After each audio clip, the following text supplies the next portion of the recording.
In a time before wingsuits, automatic rifles, and dual-band Wi-Fi, the rules of the land were simple. Gather, eat, breed, and hunt.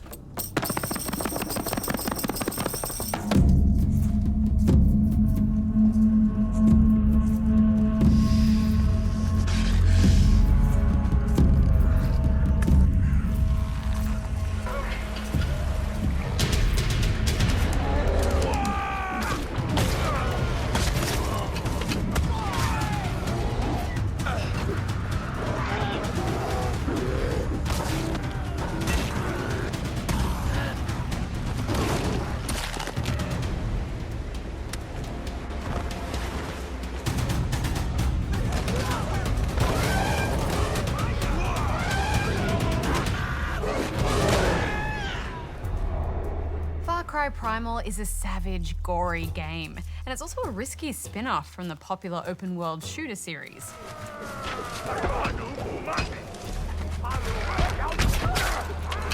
Bajo, I had no idea what to expect with this, but I have to say I feared the worst. It just seemed like a bit of a gimmick, didn't it? Yeah, absolutely. It looked like they took the worst things from Far Cry and made a whole game of it. But this is a fully fledged AAA game, just as big as Far Cry 4, and a ripping good time. Yeah, let's start with the story.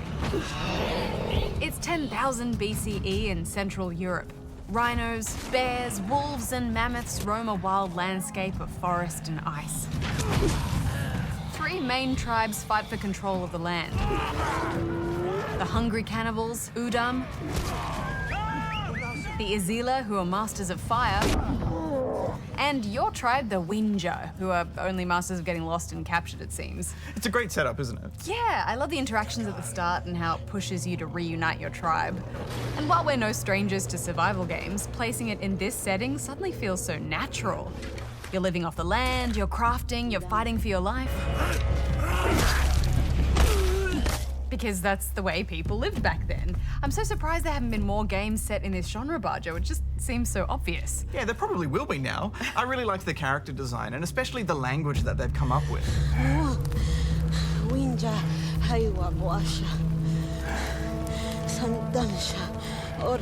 We recently spoke to the game's writer, Kevin Short, who talked about what it's like making a game in a prehistoric past. In terms of how precise we are in historically with the game, we did a lot of research. We wanted to make sure that we're as true as possible. It was a huge process. We met with filmmakers who had already done this sort of work. One of the things they highlighted to us was that, look, this is prehistory.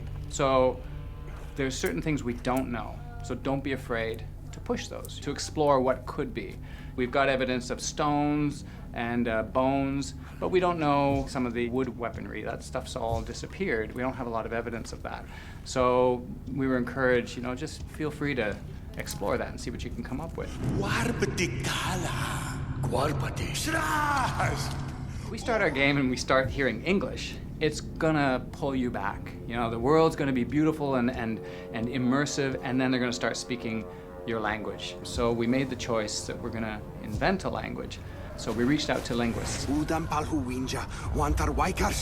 of the key people we found were Andrew and Brenna Bird, who are experts in this field. Andrew himself knows all about Proto-Indo-European, a prehistoric language. There's no written record of it, but they, by kind of reverse engineering our languages, they're able to figure out what that would have been. So we worked with them, and they helped us establish this language that we've put into the game. And there is no English at all in our game. You know what, Hex? I relate more to these ancient ancestors than any of the characters in the other Far Cry games. Yes, oh my gosh, it's like a dream come true, a Far Cry game with no annoying douchebags you have to rescue. Although, don't you think it would have been a perfect opportunity to have a gender choice at the start of this Far Cry? Yeah, I was wondering about that too, and at first I thought maybe, it's because it's a primitive culture and they're thinking that women play a more submissive role. But then you encounter these really awesome female independent characters in the game, so clearly that's, not the law of the land here. Yeah, and it's a fantastical world anyway. There's no reason why they couldn't have done that. There's nothing in the story that I found was really related specifically to a man, or it didn't have to be that way. Missed opportunity for sure. Yeah. That aside, this game really does feel like it has a soul to it, though. Yeah, and I think that's because you can really understand your character and your tribe's motivations. This is a fight for territory and survival.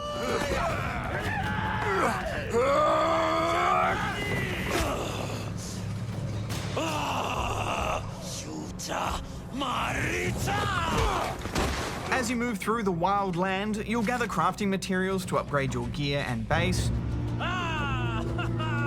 hunt and skin animals, and fight off rival tribes for territory. You do get a sense of just how fragile life is in this time. There's no bullet-resistant armor to protect you, and while there are no bullets, one spear in the chest is instant death for your enemies. You do eventually meet some heavily armored enemies a good 10 hours into the game, but even they feel relatively fragile, especially when faced with a mighty cave bear. The tribal enemies are really terrifying, and this game is quite violent. Which, you know, makes sense when you're dealing with a ruthless, primitive world of clubs and spears, but it's still confronting seeing the aftermath of your encounters. I mean, I'm all for combat and defending myself, but I could have done with a little bit less bashed-in heads and guts pouring out. What about Dying Light earlier in the show? That was full of gore, more than this even. But that's different. It's zombies. It's a horror genre. It's decaying corpses and stuff. You kind of expect it and appreciate it in a way there, but this is other humans. I didn't feel like this was over the top, and once you kind of notice it the first time, you kind of become desensitized to it and don't pay attention. I think it really suits the time, that kind of violence, and the brutality of it. Fair enough. I did really like how alive this whole world feels. There are just bugs and animals everywhere. Yeah, and there's so much variety and beauty in the way the fauna is arranged. Yeah, at certain times of the day, it's just breathtaking. You know, it kept kind of reminding me of Skyrim, actually. Yeah, I was getting mad Skyrim vibes, and not just from the collecting and crafting, but also the melee combat, which they've done a great job with. This game is half human warfare, half creature combat. Initially, you'll just be clubbing and spearing some pretty harmless beasts. Oh, I chased so many goats, Hex. Come here, you. Come on, goat. Come here, goat. Come on, goat. Come here, stupid goat. You know, I got right into living off the land, but I have to admit I did feel a bit bad killing and skinning all of those animals. But it's survival. Also, that in a video game, I didn't feel bad, well, until I did this.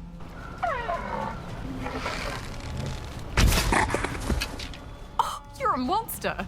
The difficulty fighting animals progresses really quickly though, doesn't it? Yeah.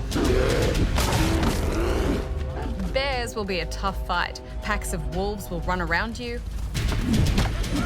The rivers and lakes are deceptively calm.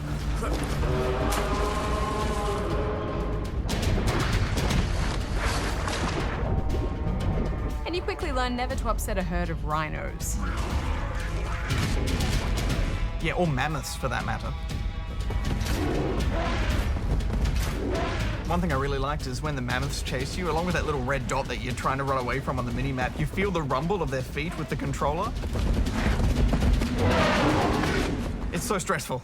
Yeah, and you know, it's nice to have real fear in an open world game. It's not just, you know, hide behind a box and regen some health. You have to run and zigzag to stay alive.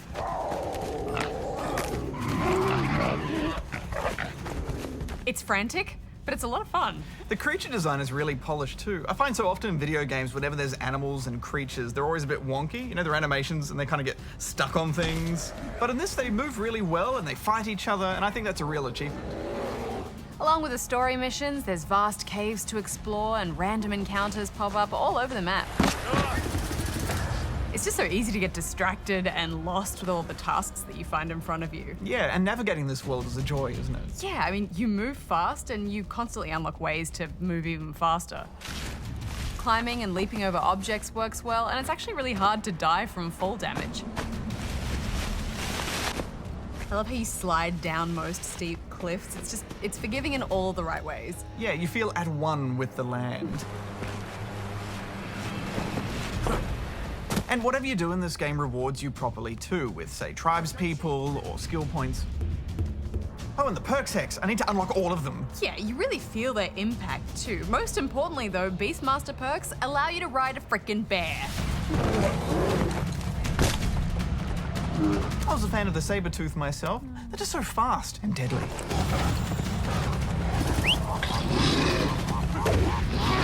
Yeah, taming animals is a big part of this game. You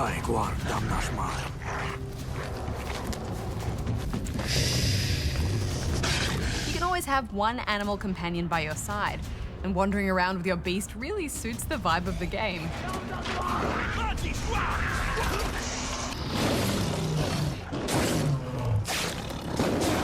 And there's just so many to collect. It's like Primal Pokemon, and rare ones too. Where are they? Gotta catch them all, Hex. I was also a fan of the badges. It's good to see them returning. They're still relentless and tough, but now they can be your ally.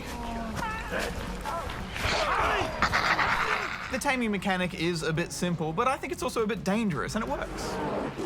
Yeah, it can be really tense when you're trying to tame a big, scary creature.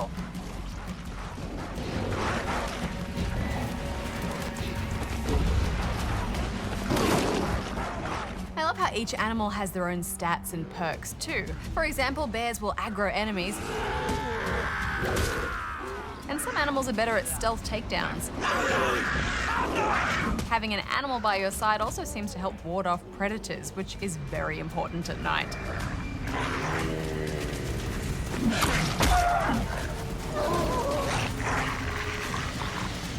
And once you've gathered a full arsenal of woodland creatures, you can really sit back and plan how to efficiently take down the bigger encampments.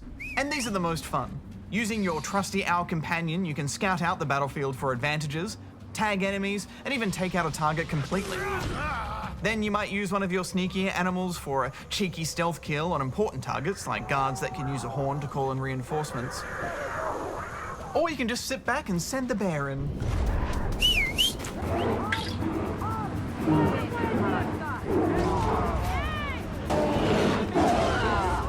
They really have got so much right with this game, haven't they? Absolutely. I was so surprised how much fun I had with this. And there's so many nice touches too. Like how you can see your camp grow. Or how when you're out fighting the tribes people, there are some who are just gatherers who will just run and hide. Or how when you walk over spears and arrows, you automatically pick them up. And this keeps the fights dynamic and exciting. I thought it was really clever how there were patches of grass for you to light in those big labyrinthian caves to help mark your way. Overall, you know, I think this could have been a very silly concept, but they've done such a good job of making it enjoyable to be and live in this world. I think Far Cry Primal will surprise you with just how much fun it can be to live in the past. I'm giving it 4 out of 5.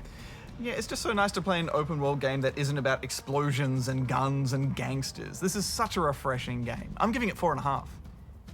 I think someone's a little jealous of my tribal You do look tiara. fabulous. Yeah. I tell you what, I could get used to this though. Really? It's warm and yet freeing at the same time. A little too freeing, some might say. Maybe.